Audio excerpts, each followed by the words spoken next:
So today we get a house robber number 2 problem. You're a professional planning to rob houses. Each house is a certain amount of money stashed. All houses in the place are arranged in a circle. First house, meanwhile the adjacent contact the police if two adjacent are broken. Maximum amount of money you can rob tonight without alerting the police. So house robber, but you are rotated. Well, what is it different than the one in the line?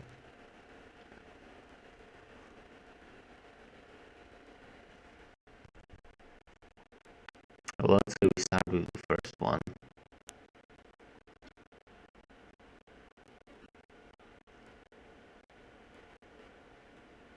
Then we just rob we rob the first these houses.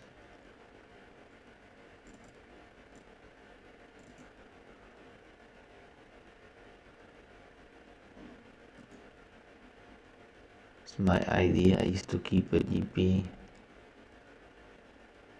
So simple house robber. How does house robber work? Well, we either don't rob this house and we get everything from previous house, or we rob the current house and then we get everything, we skip the previous one and get everything from the before one. Now, if we start here and finish with this, we don't rob this one, then if we don't rob this, right, if we rob this, then we get a good answer here. If we rob this, we can't get this. And if we wouldn't rob this, then the best answer might be like also robbing this, but we will run it the second time on this part, and that's it. So that's about it, I think. Next size, and then let's do vector int dp of 1n. What are the constraints? Well, we can see that nums length is 100 and num size is 1000, so it will not overflow. So well, we are at the first house and we can either not rob it and take PPI plus 1 is equal to, wait, no, I have to the edge casing for, let's say, okay, if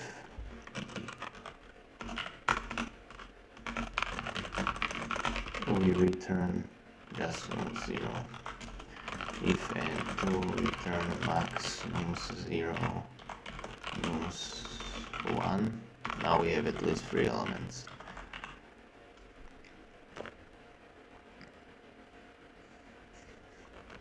So dp0 is nums 0, dp1 is equal to max nums 0, so we initialize the start of the array, and finally we can start from index 2 up until n minus 1. Now dpi is equal to max of, not take the current one and take everything from the previous houses, or nums I plus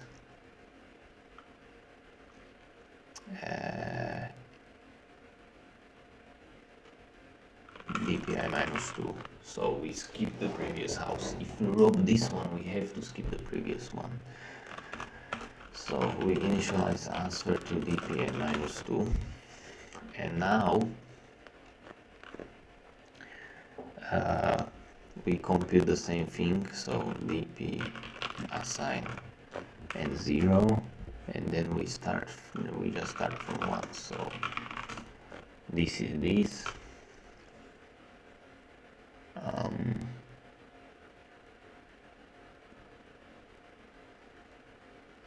If you have 3, actually you can still only rob a single house in a circle, because if you rob the first one you can get either of the other two. So actually if n is under 4, return max element of nums begin, nums end, boom, great. And now we are talking. So dp2 is max of nums1, nums2, and then for int I3, in, I++, and we do the same recurrence. Okay, return max adds dp and -1, boom. Okay, yeah, that was manageable. Everyone got it. It's 0 milliseconds. Okay, so simple dp. Since let's, okay, so we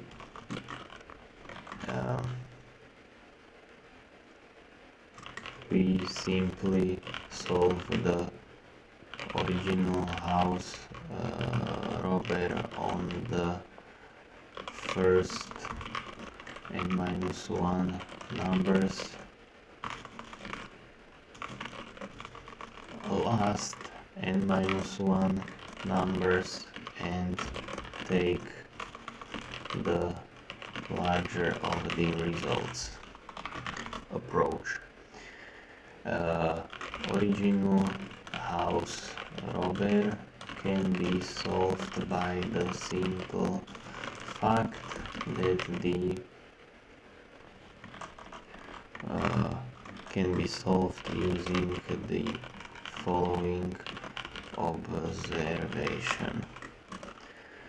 If we rob the current house, we cannot rob the previous house, so we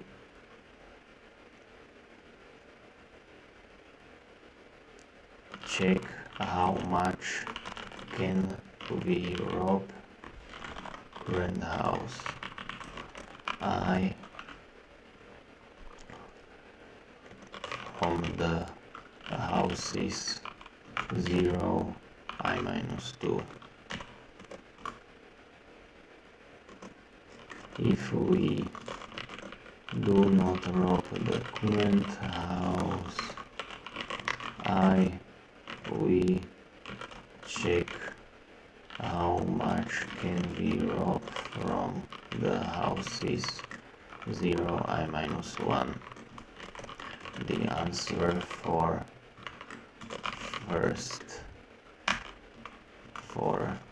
houses 0, I is the maximum of the two values. With the circular house robber problem, we have to exclude solutions which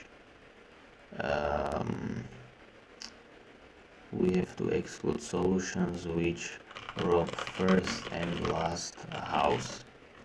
To do that, we simply solve the house robber on first and -1 houses and last and -1 houses, and take the maximum of the compute.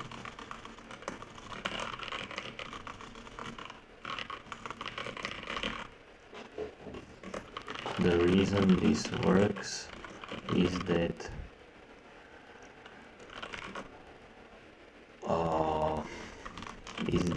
in the optimal solution we either rob the first house and therefore we cannot rob the last house, or we do not rob the first house and we can rob the last house, therefore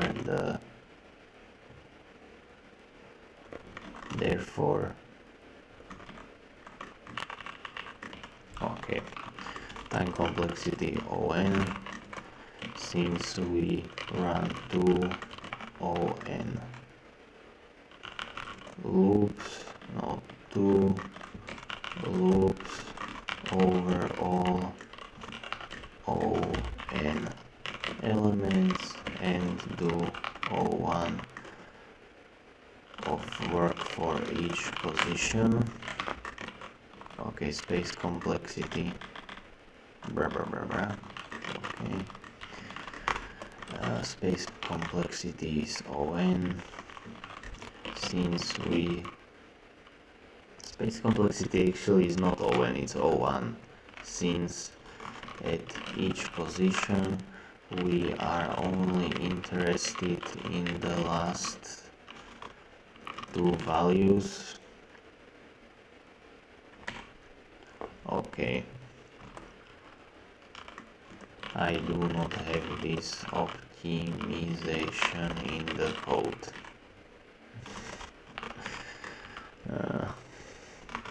Upside down face.